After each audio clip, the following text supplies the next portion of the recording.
The story kicks off with us seeing some people being brutally tortured. One guy pours boiling water all over their bodies, which makes their skin peel off. They burn some people alive, and others are drowned for hours. A priest named Cristobal Ferreira was one of the folks forced to watch all this torture. It was because of him that all these people converted to Christianity, and now they were being punished for it. The year was 1663, a time when the Japanese didn't let any religion spread in their country, and anyone who tried to change their religion was put to death. Some people are told to trample on a picture of Jesus Christ. The ones who did were spared, but those who didn't were tortured badly and then killed. A few years later, we meet two more priests, who were students of Cristobal Ferreira. An Italian priest shows them a letter that Ferreira sent from Japan. Reading it, they find out that Ferreira had changed his religion in Japan, converting from Christian to Buddhist. They couldn't believe it because Ferreira was a man who would have died for Jesus. He'd never lose his faith. They wanted to go to Japan to meet him, but the Italian priest wouldn't let them. He says that place is super dangerous for Christians. If you two go there, the same thing will happen to you that happened to Father Ferreira. But despite this, the two of them insist on going. After that, the priest agrees. The next day, the two of them go to a Chinese guy who will take them to Japan illegally. To show them the way, they also take a Japanese man with them. This man's name is Kichijiro, and the Japanese people had burned his family alive for converting to Christianity. After many days of travel, the three of them reach Japan. Kichijiro gets into the water and tells them to follow him quietly. While following him, Kichijiro suddenly disappears. They think he double-crossed them, but that wasn't the case. After a while, some Japanese people with torches come to them and tell them they're in Japan. They say, "This place isn't safe for you guys. We need to get out of here before they see us." After that, Sebastião and Francisco follow them quietly. An old man tells them that more Christians are being killed now than ever before. That's why they have to stay hidden. They felt like Jesus had heard their prayers and sent these priests to help them.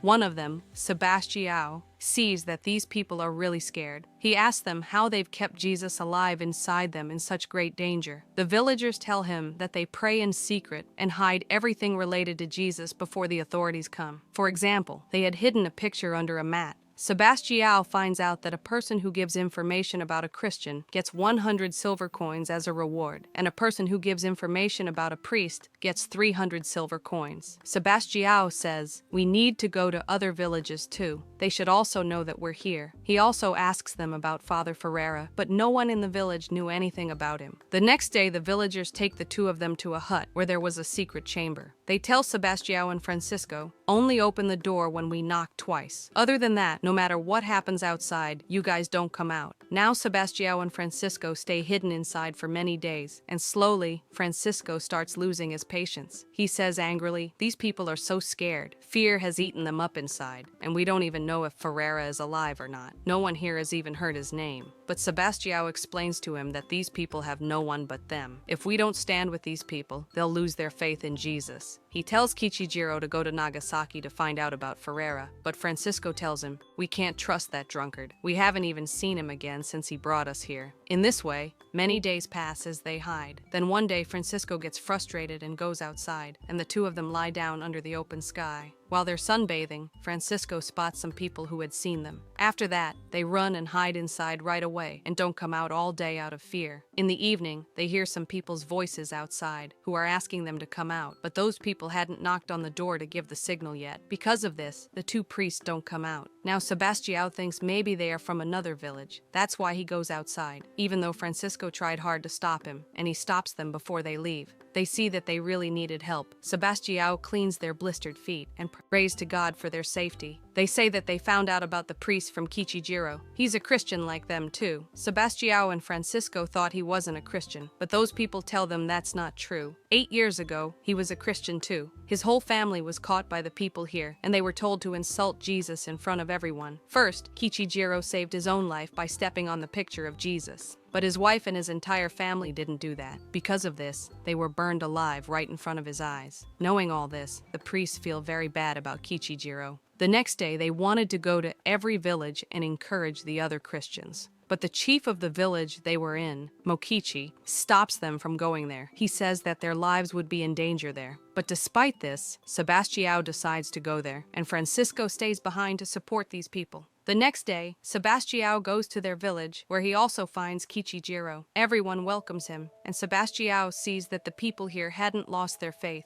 even in such a difficult time. Fortunately, he finds an old man there who knows where Ferreira can be found. He says that they last saw Ferreira in Nagasaki, where all the Christians are taken. Sebastião sees that the villagers needed small things to keep their faith strong, so they could stay brave. After that, he gives the villagers crosses made of husk and one bead each from his rosary. Everyone's happiness knew no bounds when they got these. He calls Kichijiro to him to give him a bead too, but Kichijiro runs away instead of coming to him because he considers himself the biggest sinner and feels like Jesus will never forgive him. Sebastião realizes that Kichijiro needed the most help, so he goes to him and tells him to confess his sins. Kichijiro starts crying while he's confessing, which shows how much deep sorrow he'd held inside for years. On the other side, we see an old man who was caught by some Japanese people. These are the same people who worked to clean up the Christians in the village. Mokichi says that they pray in the temple of Buddha and also pay their taxes every year, so why are they doing this to them? That man says, "You all are good people, but I have a problem with those who still follow another religion secretly. We have a report that they are here." He takes a lot of silver coins out of his pocket and says that whoever gives information about them will get these coins as a reward, and if he doesn't get any information in the next 3 days, he'll take 3 more people with him, and one of them will be him. Now at night, everyone gathers again. Mokichi says that they'll give their lives, but won't let anything happen to the priests. Sebastião knows that if he stays here, the villagers will be killed one by one. So he decides to go to Kichijiro's village. But some people from his village who were there say that he shouldn't do that, because it could put their lives in danger too. They'll find them today or tomorrow. Where will they go? Everyone starts fighting about this. After that, the old man tells the 2 of them to stay in this village. One man comes forward on his own and says that he'll be one of the 4 people that they'll take. Now there was just one more person needed, after which everyone tells Kichijiro to sacrifice himself. Kichijiro refuses at first, but in the end, he has to agree under everyone's pressure. The next day, preparations are made to send the 2 priests to a safe place. Mokichi and the 4 men were ready to give their lives, but Mokichi says, "What will we do if they still don't leave the villagers alone?" Sebastião says, "Then just do what they tell you to do. God will forgive you." However, Francisco stops him and tells Mokichi, "No, Mokichi, you can't just agree to everything they say. This will be wrong in the eyes of God." A little while later, those people return to the village. They put the picture of Jesus in front of them and tell them to step on it. Sebastião was hiding far away and watching all of them. The 4 villagers, for the safety of their village, put their hearts in their hands and step on that picture. However, that wasn't enough for them. They say, "We saw how fast you were breathing when you were stepping on the picture." After that, he takes out a cross and tells them to spit on it to prove that they aren't Christian. However, this time, no one does it except for Kichijiro because he was a coward. He spits on the cross and does everything he was told to do, after which he's set free. Now the rest of them are hung on a big cross and left there to die. As time passes, the waves of the sea rise, and at one point they get so high that every crash was like a whip on their bodies. First, the old man dies by drowning. After that, the other man also couldn't bear the pain for too long and died. In the end, there was only Mokichi who was left hanging there for the next 4 days. His body stiffens from hunger and thirst. Because of this, he also dies. So no one could give him a proper burial like they do in Christianity. They burn his body. And Sebastião and Francisco were watching all of this with their own eyes. For Sebastião, this was like experiencing hell in his lifetime. He was told that a person's death is never in vain. Jesus definitely listens to the prayers of those who are dying. But today, he was forced to ask himself if Jesus can hear the screams of the dying or not. Francisco felt like a coward on the inside. He tells Sebastião to go back, or else the villagers' lives will keep on being taken. But Sebastião was only going to return after finding Father Ferreira. Now the 2 of them separate. After that, Sebastião goes to Kichijiro's village alone. When he gets there, he sees that they had burned this village down, and now no one lives there. He tries very hard to find everyone, but he can't find anyone. In the end, tired and defeated, Sebastião falls asleep right there. The next morning, when he opens his eyes, he sees a fire burning in front of him. While walking, he faints and falls down. After that, Kichijiro picks him up and takes him to a safe place away from the village. He gives Sebastião something to eat, but Sebastião doesn't even want to eat a single bite from the hands of someone like him because he had insulted God. Kichijiro tells him to leave from there because his life was in danger here. However, Sebastião doesn't listen to him and keeps going on his journey. Soon, he starts feeling dizzy from thirst. Kichijiro goes to get water for him, but as soon as he comes back with water, he spills all of it on the ground. There was a river nearby. He takes Sebastião to that river. There, Sebastião drinks a lot of water. When he sees his face in the water, he starts laughing like a crazy person after seeing his condition. Soon we find out that Kichijiro had double-crossed Sebastião again,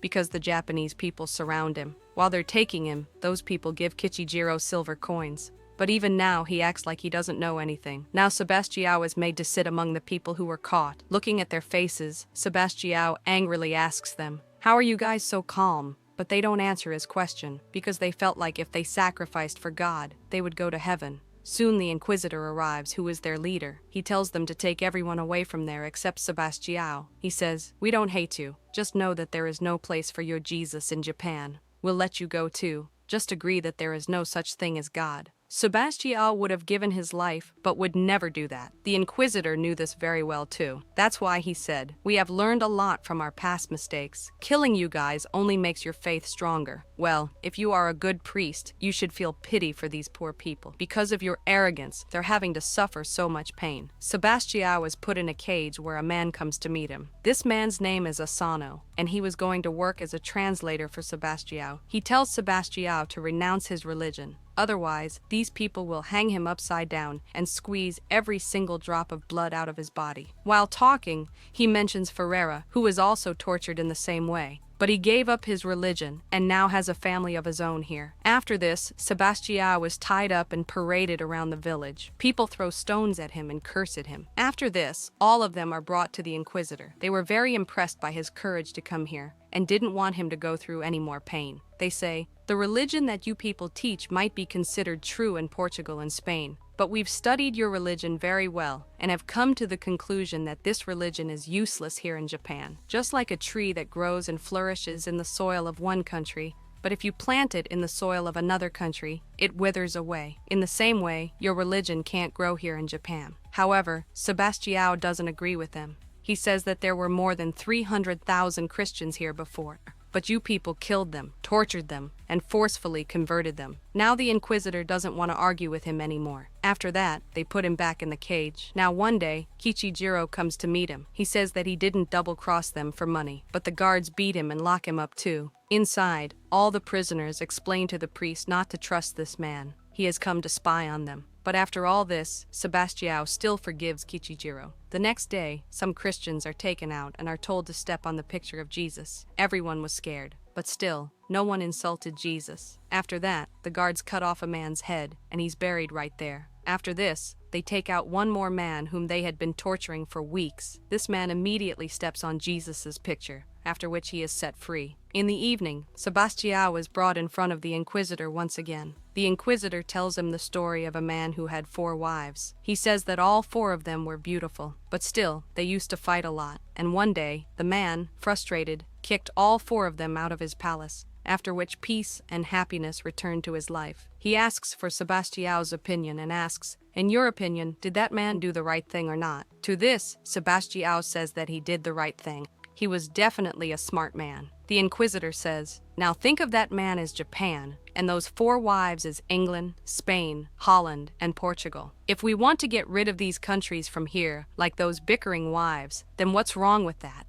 If all 4 live together, only destruction will come. There is no place for outsiders in Japan." The next day, Sebastião sees that they are forcefully taking Christian girls with them. A little while later, he is also told to go with them. After that, he's taken to the seashore, where they were going to show him something. A little while later, Sebastião sees Francisco, whom these people had caught. They tie the girls' hands and feet and take them toward the deep water, and Francisco is told that if he renounces his religion, their lives will be saved. However, Francisco doesn't do that. After that, they throw those girls into the water. Francisco goes to them to save their lives, but they also drown him in the water and kill him. Sebastião is forced to stand far away and watch all of this, and when he starts crying his heart out, Asano says to him, "What kind of priest are you? You are letting these innocent people die for your own selfishness. Is this what your God wants?" That night, he cries a lot, and his mental state also starts to get worse. Now the next day, those people take him to a Buddhist temple, where they had come to introduce him to a special person.